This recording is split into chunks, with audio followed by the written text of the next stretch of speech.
Assalamualaikum. Sebelum videonya mulai, jangan lupa dukung channel Kajian Remaja Official dengan cara like, comment, dan subscribe ke channel ini ya. Terima kasih.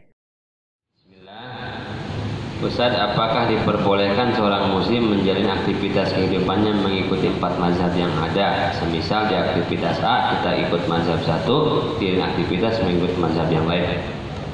Dalam hal ibadah, apa sih mazhab? Mazhab itu maroji.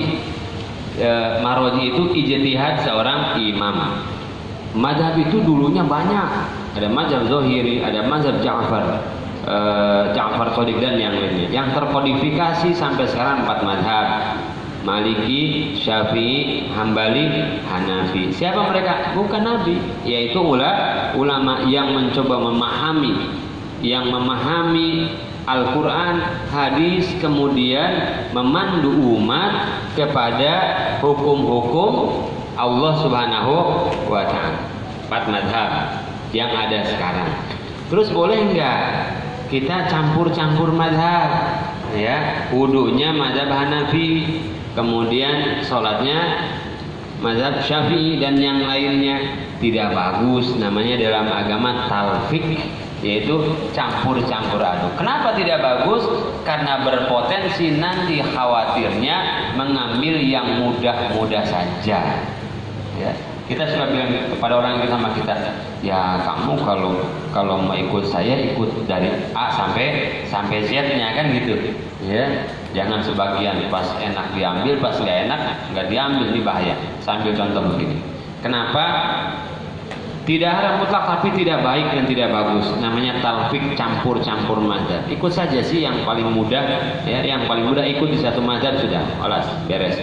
Itu pun tidak bisa kita mengikuti satu mazhab secara totalitas, karena dalam keadaan-keadaan tertentu kita diperbolehkan taklid. Saya ambil contoh dulu.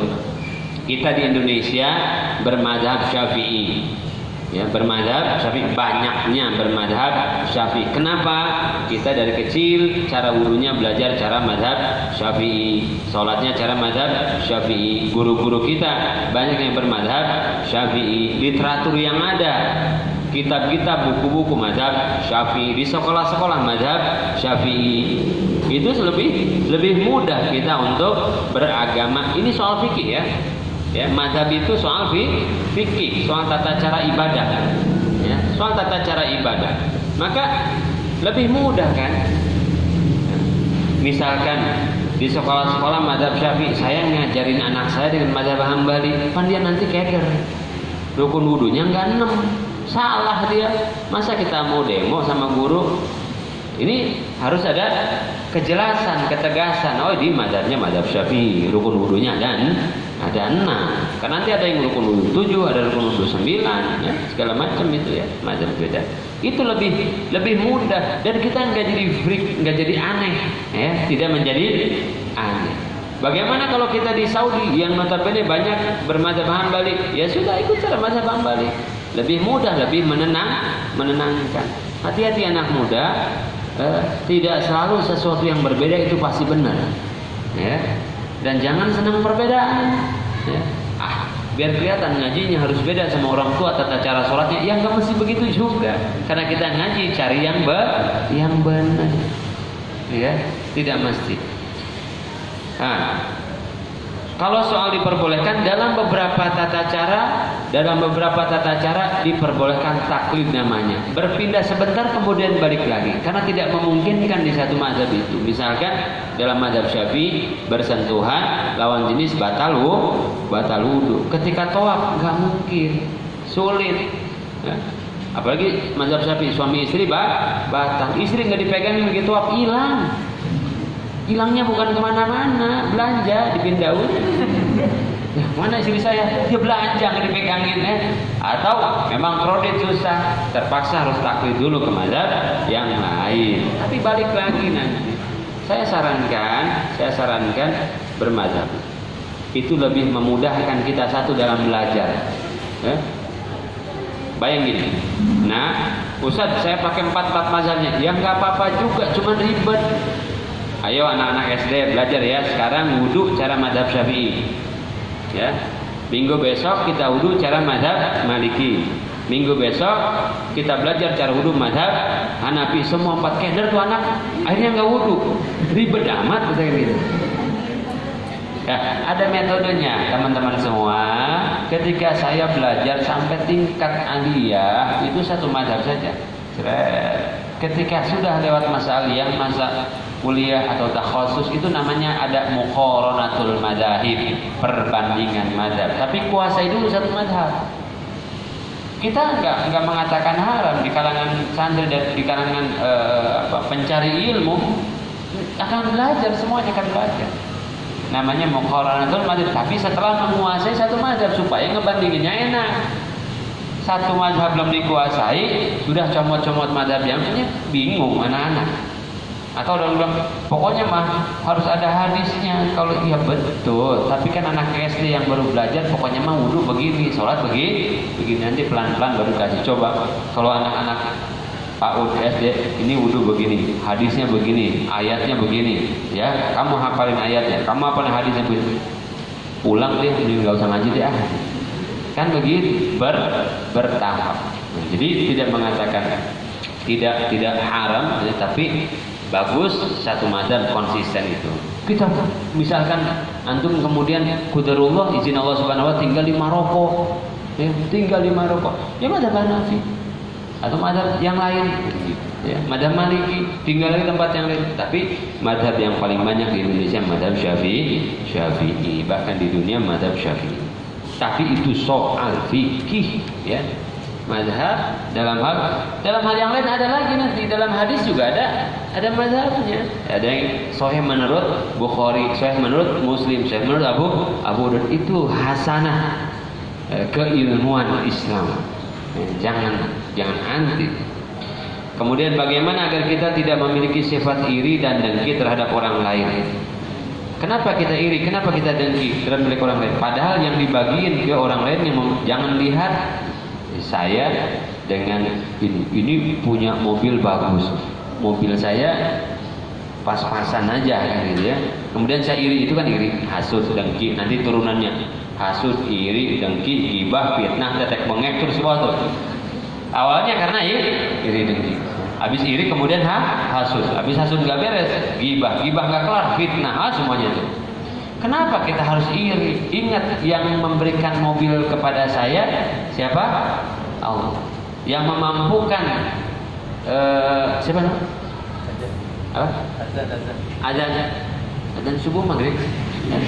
Yang memberikan mobil kepada azan juga Allah. Kalau saya iri berarti saya enggak ridho terhadap pembagiannya Allah.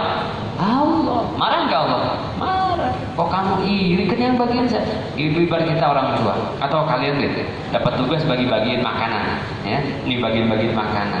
Dibagiin satu, yang sebelah satu iri sama sebelahnya. Apa bilang? Yang bagiin saya. Kenapa kamu ribut? Kan gitu. Ya. Jadi untuk menghilangkan iri, lihat Allahnya, jangan hanya lihat karunia-Nya. Yang membagi bagian rezeki adalah Allah. Tidak pantas kita iri, hasud. Berarti kita tidak ridho terhadap ketetapan Allah. Pak Ustadz mau tanya, kalau dulunya kita sering tinggal sholat terus kemudian hijrah, apakah sholat dulu yang sering tinggal perlu dikodok? 2 pendapat ulama mengatakan, ya.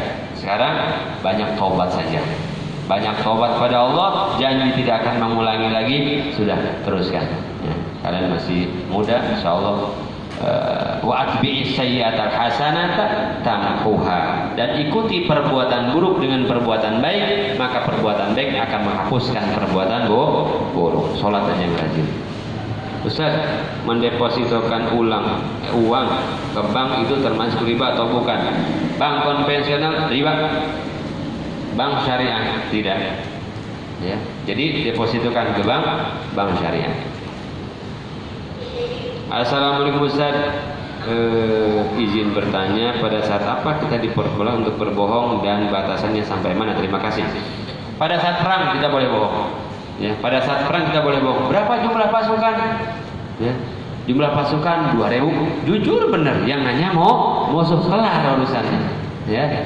Sebelah mana pasukan ngumpet? Aduh, saya nggak boleh bohong. Yang nanya sebelah sana ada 20 pasukan, mati semua. Ketika perang boleh bohong. Kemudian yang kedua, ketika apa? Mendamaikan, ya, mendamaikan saudara kita yang berseteru, boleh, boleh. Jangan jujur banget. Tadi kamu ketemu si Fulan ngomongin saya, ya benar ngomongin kamu, benar. Berantem. Enggak ngomongin kok, baik-baik saja, malah dia, ya Allah, dia sebetulnya pengen akrab lagi, pengen bareng. Itu bohong nggak? Bohong. Tujuannya untuk mendamaikan, boleh, ya. Jangan lempeng-lempeng mah dibumbuin lagi. Bukan ngomongin doang, tahu nggak kemarin nyoret segala macamnya. Udah ya, kalau mendamaikan boleh. Yang ketiga apa? Membuat senang istri atau suami boleh. Gimana Pak? Sayur asam buatan ibu, buatan ayang gimana? Nggak ada sayur asam sedunia ini doang kayak gini. Gua taunya asamnya manis kagak, gurih kagak, nggak enak luar biasa. Itu boleh. Ya. Gimana sayur asamnya? Baru ngerasain seperti kayak gini, berantem urusan itu boleh suami istri. Tujuannya menyenangkan. Itu saja bohong yang boleh. Jika kita beli rumah dengan sistem kredit namun di dalamnya itu ada ribanya, apakah rumah itu haram atau halal? Kalau belum jangan. Kalau sudah istighfar. Ya. Kalau belum ya jangan. Kalau sudah, waduh saya sudah, mana semua kredit. Mobil kredit, rumah kredit, motor kredit.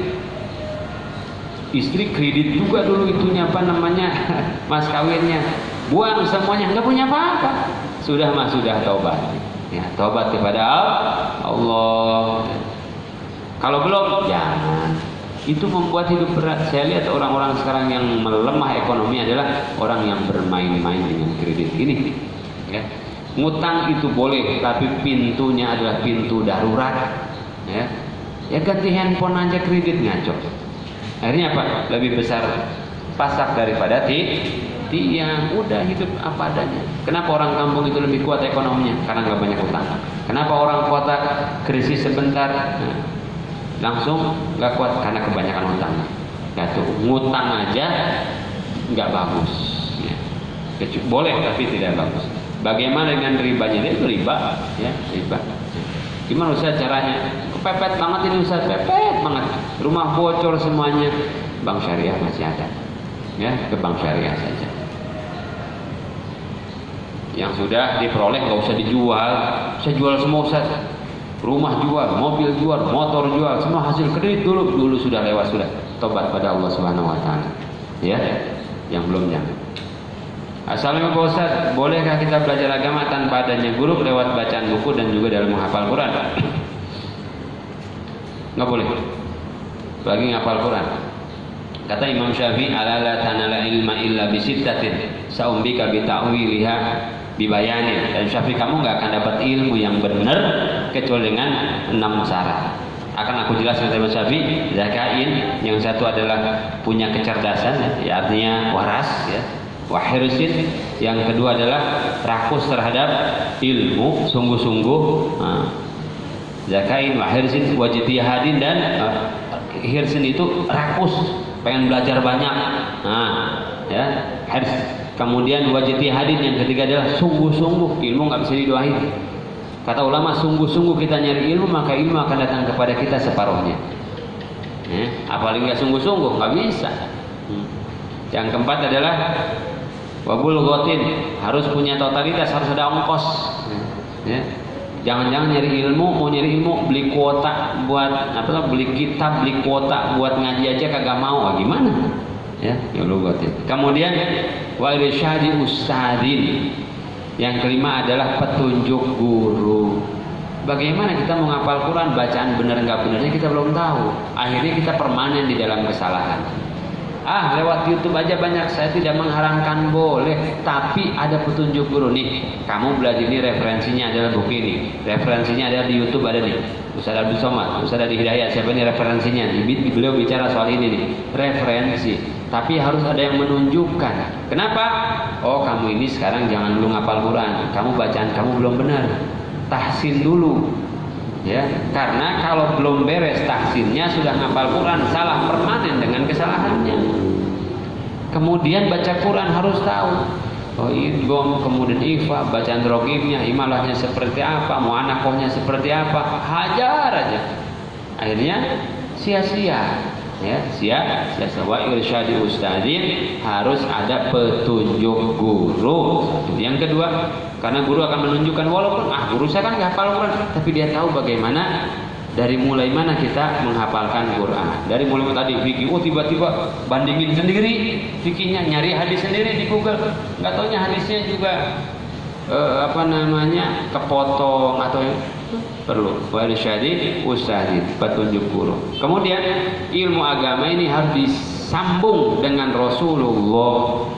Kita belajar kepada orang yang pernah belajar kepada gurunya, pernah belajar kepada gurunya, pernah belajar kepada gurunya, nyambung ke Nabi Muhammad SAW.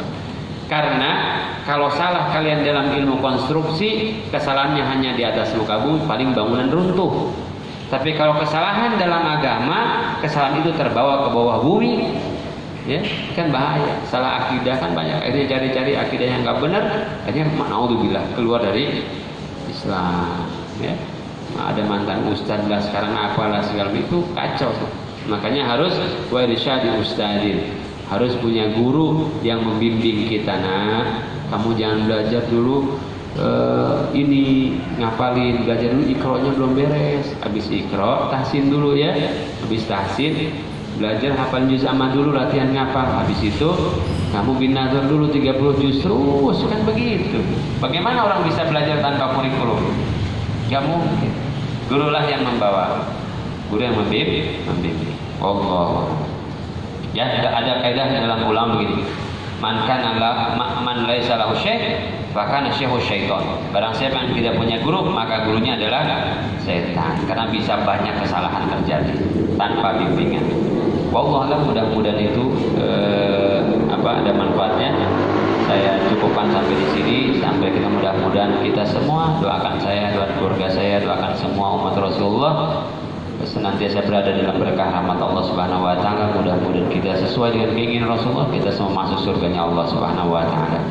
Akhirul kalam, subhanahu wa bihamdika asyhadu an la ilaha illa anta astaghfiruka wa atubu ilaik. Wa a'udzu bikum. Assalamualaikum warahmatullahi wabarakatuh.